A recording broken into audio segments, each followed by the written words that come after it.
Thank you very much, ladies and gentlemen of the media, for coming at short notice. You would be aware that the CARICOM heads would have met during the course of this week, and at the close of the heads meeting, Prime Minister Holness of Jamaica would have issued a statement. Now, that statement is broad and it is specific to a few things in the region, but I think it is very important for us to have a conversation now here at home in Barbados. I've just come back to the country in order for us to be able to speak with the public about some of the issues attendant to the press conference, coming out of the press conference, and which will be top of mind as we proceed over the course of the next few months. One of the things that I wanted to bring to the attention of Barbadians, and I don't think it really got a lot of attraction at the closing statement, was the question of an agreement by the heads of CARICOM on a ferry service being implemented in the region. Now, the heads met in caucus among themselves, together with the Caribbean Private Sector Organization, and discussed this matter fairly thoroughly. We have been able to identify one vessel, which will be a large cargo vessel, and it will be operating, or it is intended to operate at this point, between Guyana and Barbados. You would have heard there would have been some discussions earlier with regard to Trinidad and Tobago participating. The intention is still for Trinidad and Tobago to participate, but as you know, Prime Minister Kamala Persad-Bissessar was not at that heads meeting, so I'm not in a position to speak in lieu of her determination of their willingness to continue in this vein. But certainly Guyana and Barbados are on board with regard to that, and we have already identified one cargo vessel. The intention is to have a connectivity across the island chain. So, for example, that those products which may be brought from Guyana to Barbados may now then be carried also to St. Vincent, may also be carried to Dominica. The intention, however, is to go beyond just moving cargo. We also want to find a way of moving people and to move people at inexpensive rates. So, for example, the businessman in Dominica who wishes to obtain some supplies from a hardware store in Barbados may wish to drive his van onto a ferry and be able to bring that van to Barbados. He drives in from point to point in Barbados, collects the things that he wants, drives back onto a ferry, and goes back home. It is a concept which is now very common in Europe, where they have succeeded in deepening their integration movement. As we have now come to the point of deepening ours in similar capacity, there are some things obviously therefore that we now have to do. So we have already identified what are called RoPax vessels, where you roll on, roll off. And for those people who have seen it in operation between Trinidad and the island of Tobago, you would have seen vehicles being rolled onto a ferry, and you drive across and you drive into Tobago, do whatever you have to do, and you go back to Trinidad. That is an example of what it is that we're trying to be able to achieve. Now, discussions with the Caribbean Private Sector Organization indicate that they are on board. The discussions now turn on how we can drive the costs down, and the ambition is to have those costs per person well beneath 100 United States dollars per trip, and therefore making access between the islands far more competitive for a wider swath of people than they now are. Obviously, this is a process that is going to require substantial work over the course of the next few weeks, and for my sins, I have been named as the lead foreign minister on this matter, together with my sister Camina Johnson-Smith from Jamaica, who will be dealing primarily with the Northern Caribbean. The intention is for us to begin down here in the Southern Caribbean. We want to clear a few obvious obstacles, and I'm very happy to entertain you on some dialogue on this matter. There has to be clearly enhanced port facility, or alternatively, as we now have achieved it, free movement at ports of entry. There must also be a mutual recognition of vehicle registration in different countries. In similar vein, we have to be able to make sure that our driver's permits or driver's licenses are mutually recognized across participating member states. In similar vein, we also have to make sure that vehicle insurance policies are harmonized as best as practicable. This is a potential area of some challenge because every jurisdiction has its own insurance policies. The policies are jurisdictional specific. And in some cases, the reinsurers are not the same either, so that the reinsurers for many companies in one country may not be the same as others. And therefore, there's a level of harmonization now that has to be done not only at the regional level, but we'll also have global and international considerations because we don't have a single reinsurer in the Caribbean. So that takes us outside of the immediate range. Obviously, with regard to roll-on, roll-off vehicles, some ports are going to have to go through a period of upgrade in order to build out the capacity in order for them to do this. And as it is a matter of priority, it will be expected that member state by member state will be paying detailed attention to that in short order. And of course, we have now to remove non-tariff barriers, those administrative practices that make it more difficult to move product from country A to country B. Interestingly, that has been set up largely by the private sector in the region, who had on many occasions complained that they want different levels of protection.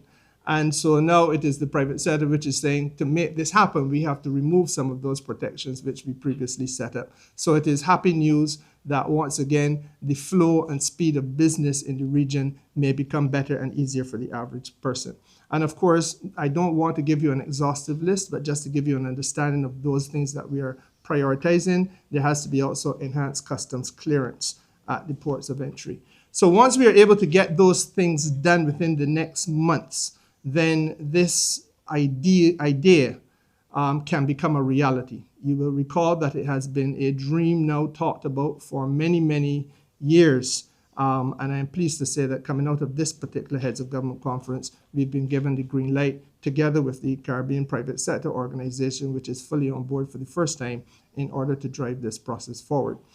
Now, colleagues, I want to turn a little bit to the question of the external trade relationships between our community and that of the United States of America. You will recall that on the 2nd of April 2025, President Trump would have issued an executive order seeking to regulate imports with a reciprocal tariff. And the intention behind that was made very clear by the White House. They wanted to rectify trade imbalances, which were leading to a deficit in goods trade between the United States and other countries. We in Barbados have made the point, and by extension, countries in the Caribbean have also made the point in our discussions with Secretary of State Rubio, that there are no goods of any type with which the United States has an inferior trade relationship to that which they have with Barbados, in that relationship they have with Barbados. And similarly, there is no sector in which the United States trade is inferior to that with Barbados. And so therefore, while we respect and appreciate the need for the United States to cure the problem domestically of trade deficits, we felt, and we have indicated, that there has to be a measure of proportionality in this matter, because there is an old precept articulated, first of all, by the philosopher Aristotle. As between equals, there must be equality, and as between unequals, there must be proportionality. And we felt that to say to us that we have a tariff wall of 10% on goods that go into the United States from Barbados, and that 10% is the same tariff wall that is erected against the United Arab Emirates, which is an economic superpower compared to us, or the same tariff wall that is erected against Great Britain, which is similarly placed in comparison to us, would be deeply unfair to Barbados, and by extension, all of us in the Caribbean who have that same type of tariff. Our efforts have not fallen on deaf ears, and I want to say a special word of thanks to Secretary of State Rubio and indeed to the U.S. Trade Representative, who effectively is their Minister of Foreign Trade, and of course to the Executive of the United States headed by President Trump. They have now approached the World Trade Organization at their Committee of Trade in Goods with a proposal to extend to CARICOM, once again, a rollover of the Caribbean Basin Initiative and Caribbean Basin Economic Recovery Act for a period of 5 years. And my understanding from the World Trade Organization's representatives is that the outlook at this point is looking very favorable. Now, let me explain some of what that is about. In 1984, President Ronald Reagan would have given us a gift of market access to the United States for some specified commodities on which we do not pay duty. So we had quota-free entry and duty-free entry. You could send in as much as you like, and you did not pay any duty on it. That has been systematically continued president after president after president. For a period of years, usually 5 years or 6 years, that will happen, and then the President of the United States will be approached, and the President of the United States at that time goes to the World Trade Organization, and he invites the World Trade Organization to look favorably on the disposition of the United States towards us in CARICOM, and we benefit by market access to the United States without having to pay duty. And that enables us, colleagues, to be able to sell things into the United States at competitive rates. It really is a way of the US extending a helping hand to small and vulnerable economies such as ours.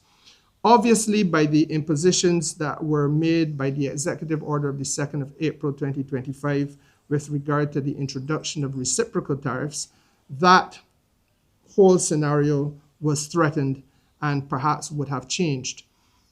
So it is after the diplomatic outreaches that we have now come to a point where we can say that the US has in fact gone to the WTO and asked for the rollover and for the capacity for us to be able to continue to sell into their market at a level that would be free of duty.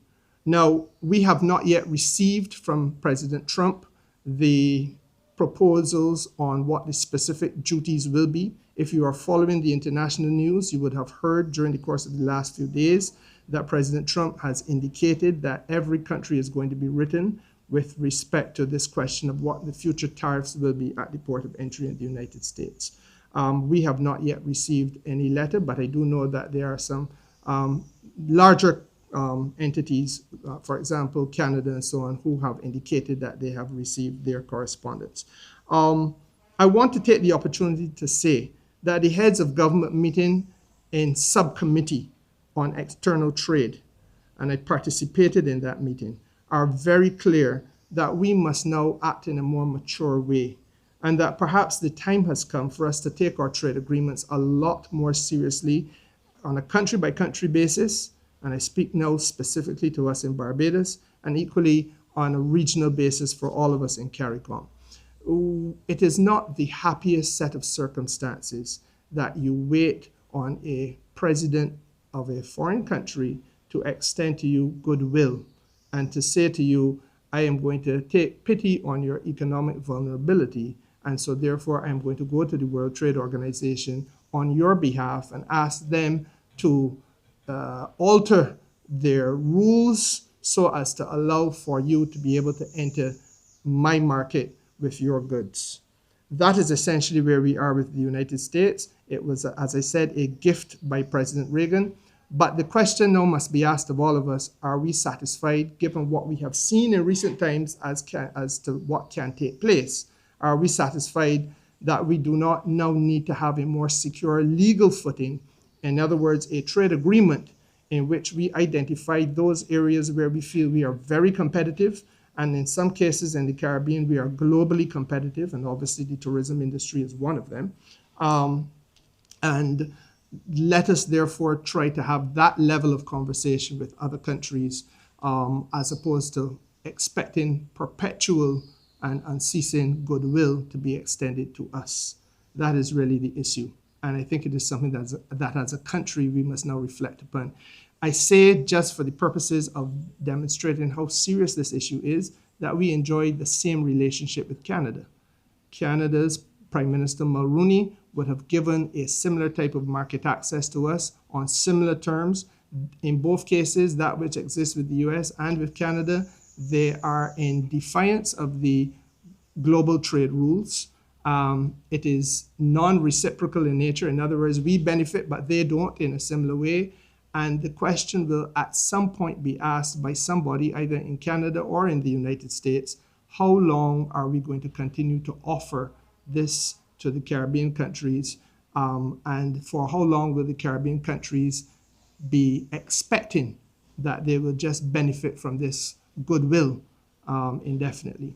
It is, as I said, not the happiest place for independent countries to be, and therefore we have to be seriously looking now at what the next 5-10 years will be as we seek to make our economies more independent and more interlinked, so as to give us the kind of strength that we can trade as mature nations must. Having said that, let me turn now to the next question, which is that of the European Union's relationship with us. And again, coming out of the heads meeting, we were, in fact, on the day that the heads would have concluded their meeting, we were notified that the European Parliament has delisted or begun the process of delisting Barbados and Jamaica from a negative list that suggests that we have not been cooperative as jurisdictions in matters of international finance. Now, since 2023, we have been engaging with Europe on this matter. And we were placed on what has been called a delegated list. And that delegated list is really a set of countries whose issues came before the European Parliament at one time. And on that list with us was the United Arab Emirates and Panama and one or two others. And it was felt that even though Barbados was deemed by 2024 to have done all that we needed to do in order to be given a clean bill of health as a jurisdiction dealing in international financial services, unfortunately for us, Panama was on a list with us, and Panama was alleged to have been uncooperative with sanctions against Russia, having nothing to do with Barbados, of course. And the United Arab Emirates similarly were deemed to be uncooperative in terms of sanctions against Russia. And because of the system, the administrative system in the European Union, all of us on that list who were deemed to be clean jurisdictions, however, had to await the passage of all of the countries through that process of approval. Because there were some who had not been approved, therefore we find ourselves now in 2025, up to a couple of days ago, still on that list. It reflects that there was obviously an administrative approach taken in Europe that was very unkind and awkward for us in the Caribbean. I want to say to you that this has been a victory for diplomacy, and it has been a victory for dialogue. And I hope it has also been a lesson to all of us that we cannot cure problems outside of this country unless we are prepared to go and to interface and to meet and to talk with the people who are in charge of these types of situations that are impacting on Barbados. We cannot cure a problem that was hurting Barbados by way of loss of economic opportunity, by way of very slow process of changing their listing, while there were companies that were knocking on our doors and saying we're prepared, in the case of one bank, to register in Barbados as the domicile in which we operate and do transactions that would be in up to perhaps tens, if not hundreds of millions of dollars. Insurance companies telling us the same thing, but then they go on pause when they realize that we have this difficulty with the European Union. It stood in the way of commercial development of this country, and it stood in the way of commercial development for at least 2 years. We were able, or have come to the point now, through the dialogue, and I want to say a special word of thanks to European President Ursula von der Leyen, Vice President Kaja Kallas. In my own case, I would have gone to Brussels and met with their Vice President. In Prime Minister Motley's case, she would have had repeated meetings with President von der Leyen. I also met with their Commissioner for International Partnerships and also their commissioners, well, for several of the other commissioners who are relevant to trying to shape and reshape the way things are done. We could not have come to this point without having had the level of dialogue that we have had. And we could not have had the level of dialogue if the people don't know who they're talking to. And it is necessary, therefore, for us sometimes now to get past the politics of who travels and how much who travels, and to recognize that there are some fundamental issues at stake, and we cannot cure them unless we build bridges with people. There is no entity in Barbados, no commercial entity that can function without having partnerships. And that is effectively what we have been doing, building partnerships across the Atlantic so that when issues of this nature arise, we are able to cure them. We are not completely out of the woods yet.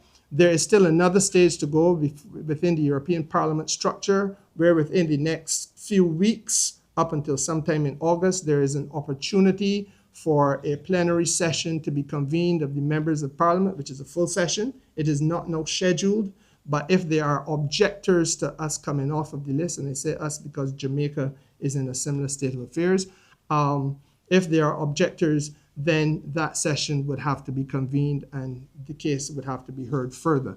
At this point, however, there is no signal that that will happen, and so we keep our fingers crossed. We extend our thanks to the people of influence within the European Union, and quite frankly, we extend our thanks to the members of the European Parliament, because they too have been prepared to listen, be prepared to be responsive, and to understand the very special challenges which confront small states such as ours. Having said that, I then turn perhaps to the issue of greatest importance, and that is the free movement of people within this region. And we all know that since perhaps the creation of CARICOM, which I think is 1973, with the revised Treaty of Chaguaramas, the Treaty of Chaguaramas, and Prime Minister Barrow, as he then was, President Forbes Burnham, Dr. Eric Williams, then Prime Minister of Trinidad and Tobago, and of course, Prime Minister Michael Manley of Jamaica. They are the founding fathers. They are the architects. And their ambition from as far back as 1973 was to come to a point where Caribbean people could move without being hindered from country to country, and that we would be in a state of affairs where we could reside, where we could work, where we did not have to rely on permits to come and go, we can remain indefinitely, etc. That ambition has defied every government of the Caribbean between 1973 and 2025. We are at a historical moment. And I say that in all seriousness because I recognize upon returning to Barbados that there is still a level of some concern about some aspects of this. And I get that. Change is never an easy thing, and progress does not come without some discomfort. But I think it is important to realize that it has been an ambition of this region for over 50 years. And it is a good thing that in our generation we have lived to see and to achieve a dream that was held by many who toiled in the vineyards and who died without seeing the success. Now, I think that from what I gather, top of mind for the Barbadian people at this point is obviously the question of security. And I want to say that the government of Barbados fully endorses and understands security concerns with regard to anything consequential upon the free movement. There have been people who have moved in and out of Caribbean countries under cover of darkness and tried to get into the country without crossing borders officially. We know that that has happened, and we know that we have, therefore, to strengthen our coast guards. We know we have to have a regional security service that does the type of surveillance and lends us the type of cooperation, and it is a national security matter, so I will not go into detail about what the RSS does. But let me say that coming out of the Heads meeting, there has been a strengthening of the RSS capacity, and Suriname is now on board, bringing with it more personnel and more technical capacity to serve this Southern CARICOM region. I also want to say that in addition to that, we are very mindful of the fact that the concerns about crime do not easily go away. Perhaps I will say only this to the people of Barbados, and it is something that many may not have been aware of. When Prime Minister Motley was Attorney General, we held a World Cup here in Barbados in 2007. And during the course of that, or as in lead up to that workup, and during the course of that workup, we created what is called a single domestic space.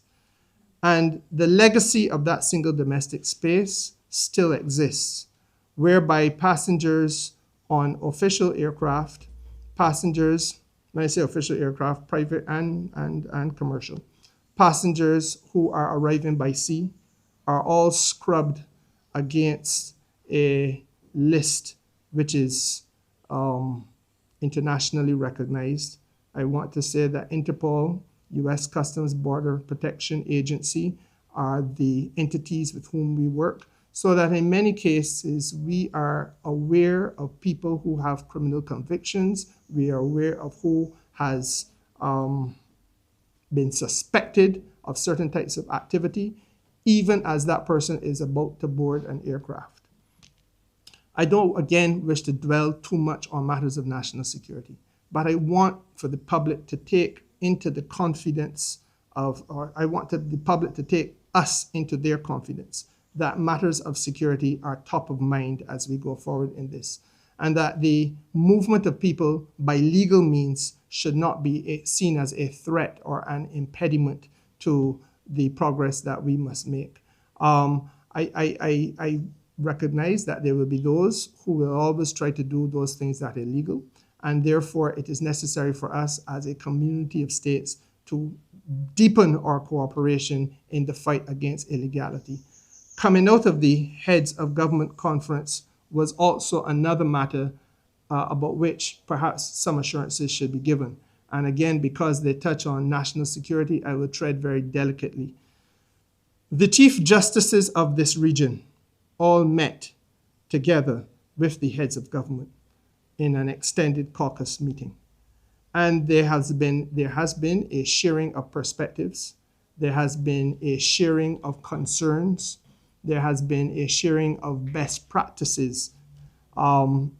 Suffice it to say that as we progress now in the aftermath of understanding some of the concerns and best practices, we are at a stage where we recognize that there are some deficiencies in the way in which police cases, for example, are being prepared, and that there's a need for us to have a more harmonized approach to the way in which we are training our police, to the way in which we are strengthening our police forces, and to the way in which we are giving them the kind of technical tools to empower them to do the work that they must be able to do.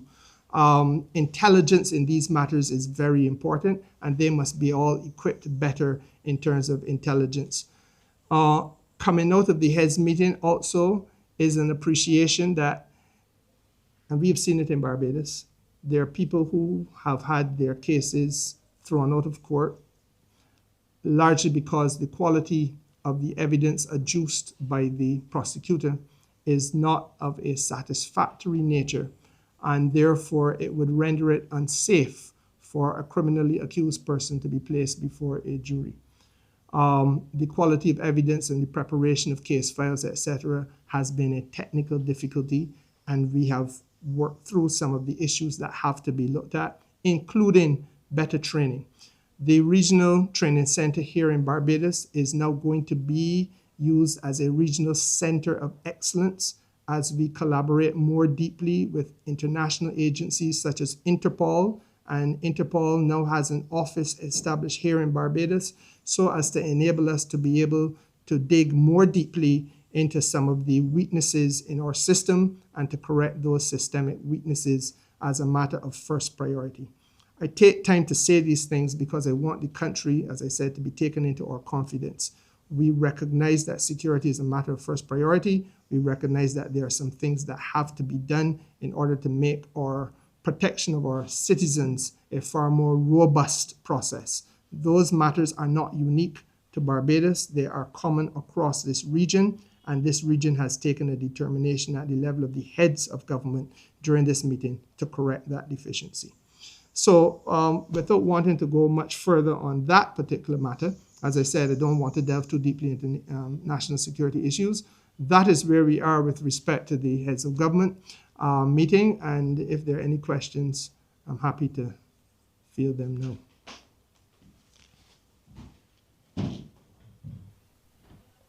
Good morning. Rachel Agard, CBC News. You touched on a lot of things that I had questions about, so thank you for that. You're very welcome. There's one, though. Following the passing of Trump's big, beautiful bill about a week and a half ago, how does that affect us in the Caribbean? In what way specifically? I can't say that I have studied his big, beautiful bill. I haven't studied it in depth and detail either, but in terms of the restrictions on people going and coming, if it is I want to migrate to the U.S., how does that affect us over there? Also, there's another part of that too, where it is they seem to have the slowdown on people applying for visas, and I know there are some students who have had their visas not approved. Where does that leave us right now at this point in time? Okay, I can't speak specifically to any individual case of a person whose student visa has not been renewed, because there may be circumstances which are peculiar to individual cases. But more broadly, there was a pause on student visas. My understanding is that that has now been corrected or renewed. The process of delivering on these visas has been renewed. People have told me that they have gotten their visas. I do not know that it is a matter that still exists at a widespread level, but I'm happy to research that for you. Secondly, we recognize upfront, and I want to say this candidly to all Barbadians now, life that we knew and the way things perhaps we took for granted are not necessarily always going to be the same, and we have to respect change. In all of these matters, the United States is a sovereign country and must retain its right to deal with its internal administrative matters in the way that they see fit. Even though we may not always agree, they have that right, and we have to appreciate that. And in many cases, perhaps we have to begin to work around now some of the difficulties that present themselves. I am made to understand that one of the considerations in what is called the Big Beautiful Bill is the question of how you treat the immigrants. But that has been the subject of an executive order from day one. I think there are many aspects of this because it touches primarily on our diaspora. You will recall that from as early as February, I indicated that my ministry is now going to start to focus, or was then going to start to focus, on building out a diaspora policy.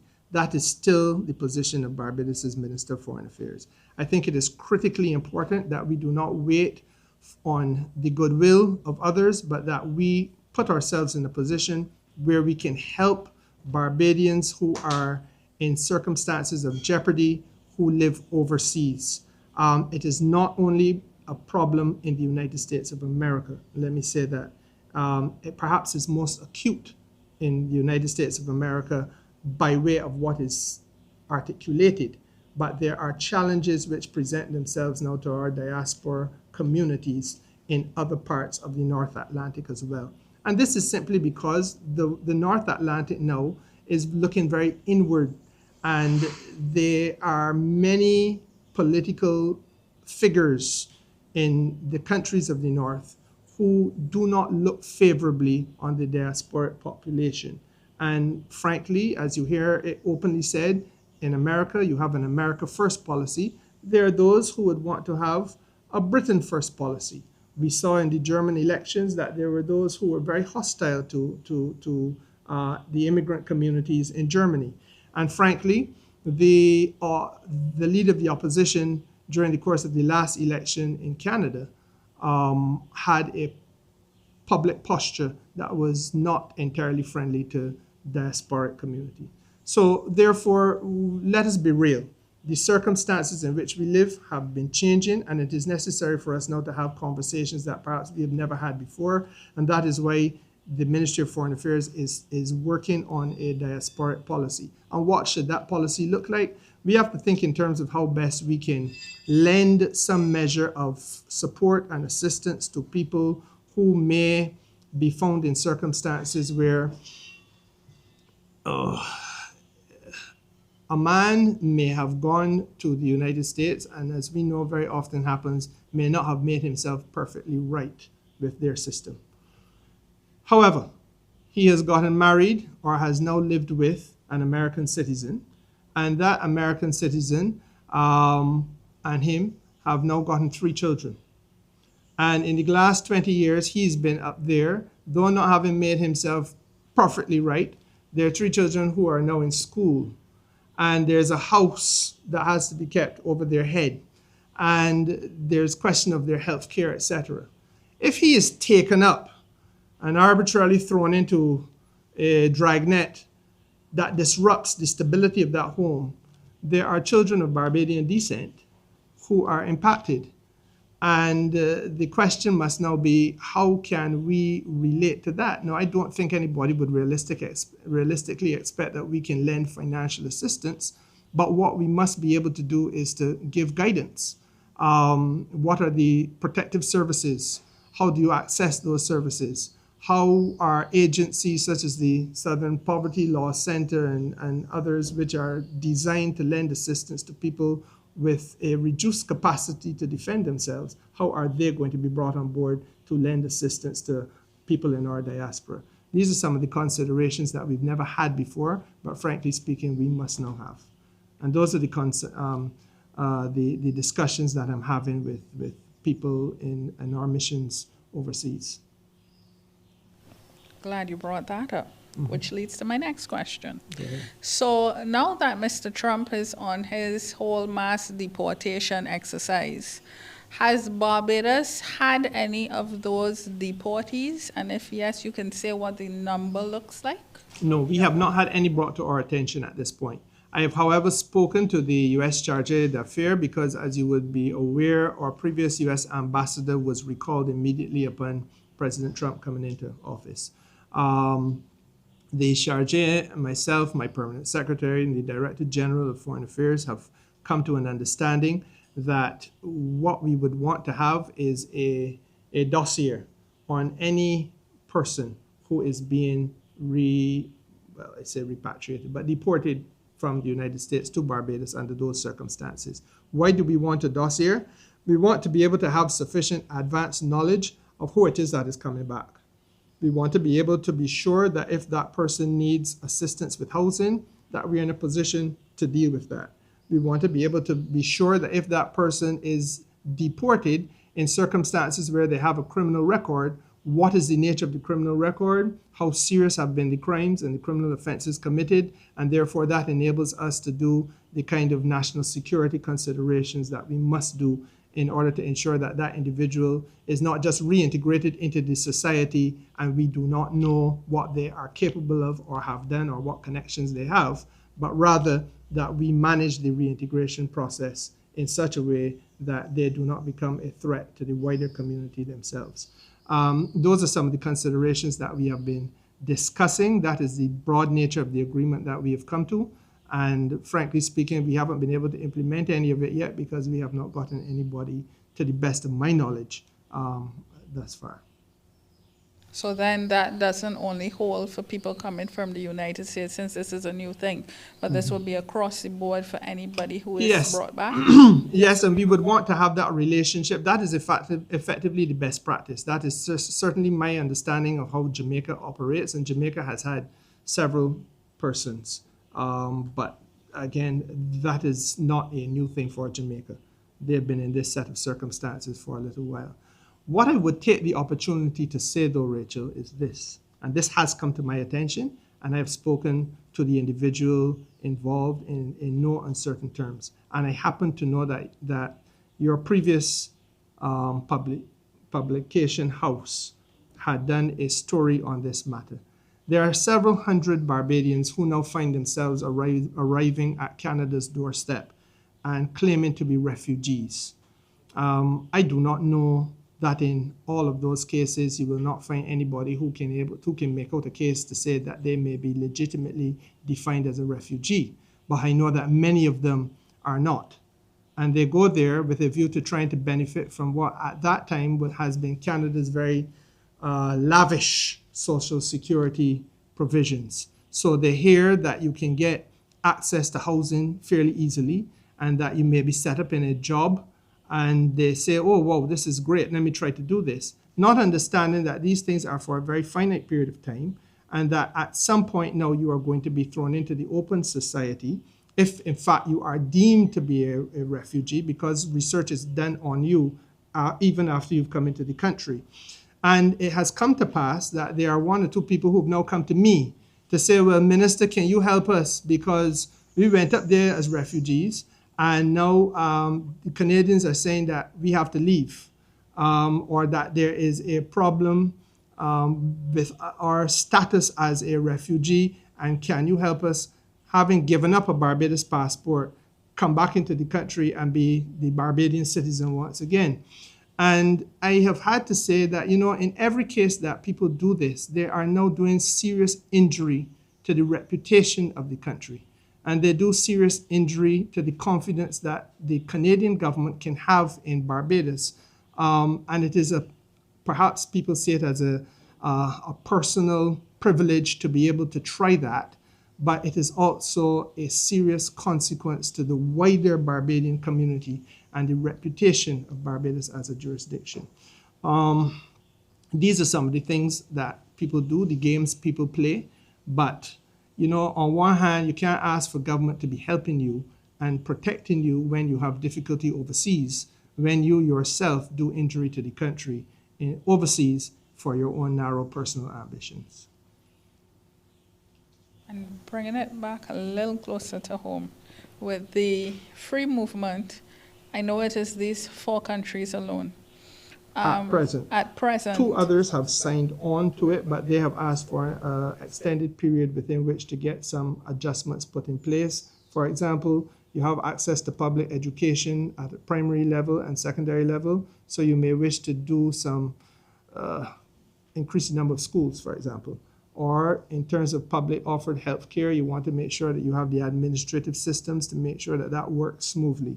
Those are some of the adjustments internally that Guyana and Jamaica are now making before but they have committed themselves to it. It's just that they will not start from 1st of October. Okay. Right. But in that same regard, with the security issues that you brought up and the crime issues that you brought up, I know normally sitting in court and just paying attention, I know that normally if someone who is a non-national of Barbados comes before the law court and they're deemed to be found guilty or what's not, is usually a fine, and then they're handed over to immigration officials for deportation. Will that still hold on now that we're able to benefit from everything else that the average Barbadian citizen is as well? Then they will be treated just like a Barbadian who will go and serve their time or whatever other punishments or whatever is brought before them? I would imagine that is how it would work. There would not be the automatic deportation, or there may not be a need for that, because if they are here legally, as in coming under the rules of the community, then there would be no need for that. Obviously, as I had said at the beginning, there are those people who try to enter the country illegally, and that has been from the beginning of time. And I suppose that will go on forever, because that is the nature of small islands.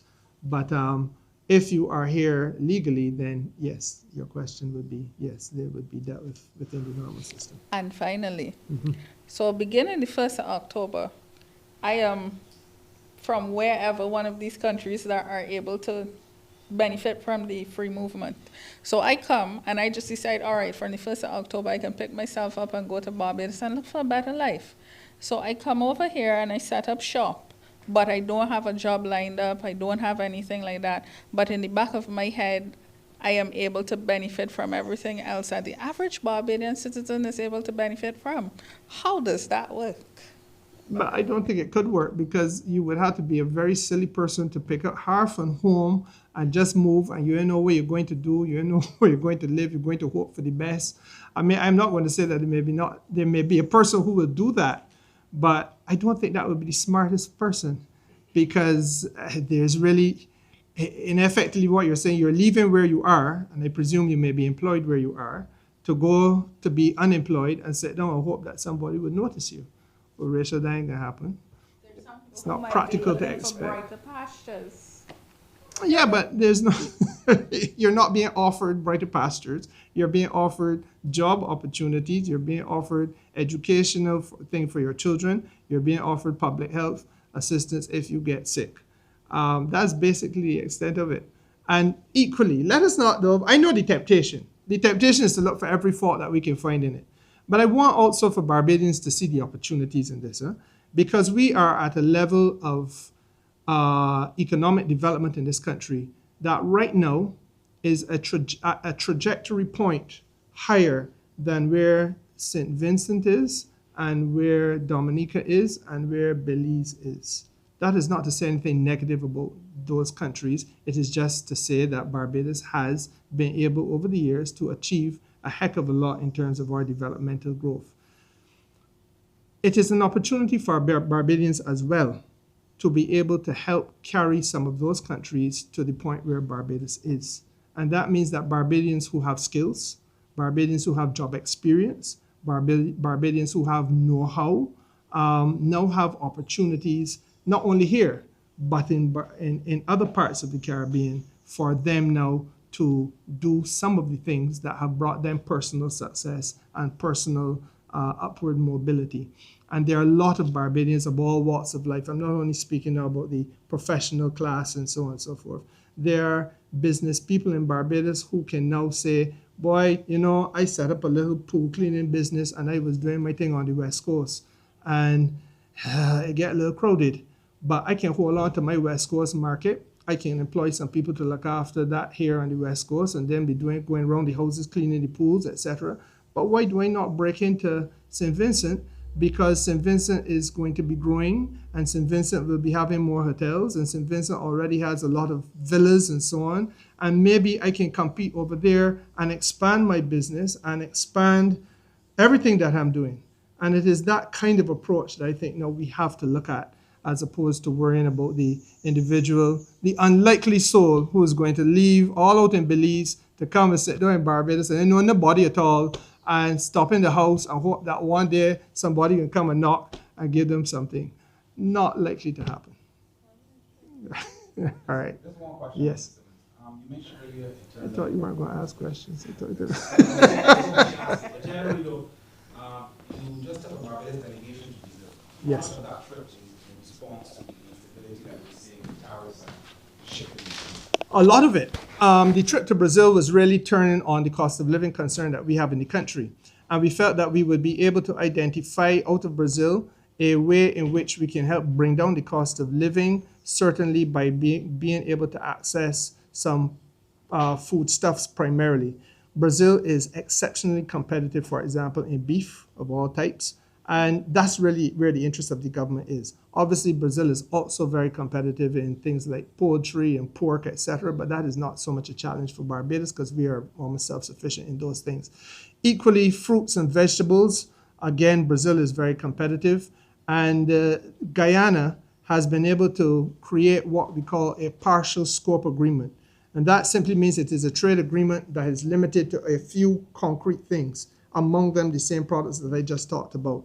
And if you understand how it works, it is to say that the state of Roraima in the north of Brazil has a border with the state of Guyana.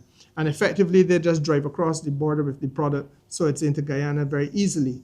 What we are now trying to do is to do a similar thing and either ship product from Guyana to Barbados or alternatively fly product from Roraima, Brazil to Barbados. One of the considerations coming out of it is that we use cargo planes, which can move some of the perishables like fruits and vegetables very quickly to get them into Barbados.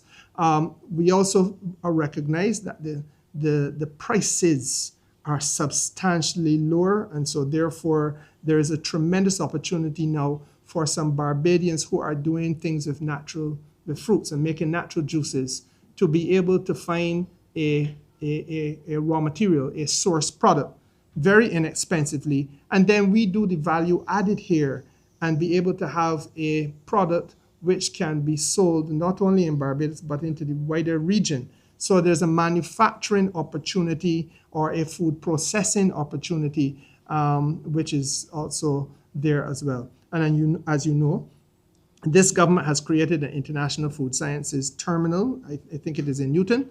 And that International Food Sciences Terminal is now catering to individuals who are going in and they're being able to get assistance in some of the things you have to do as you develop a business like that. So how do you package effectively? How do you put the labels on, the type of labels you need, et cetera, et cetera. So that value-added process that aids the small businessman or woman who operating on their own right now out of the house, for example, to be able to come to a point where you're employing 20, 30 people and you have a business that is capable of selling product not only across Barbados' shops and supermarkets, but equally into the region by extension.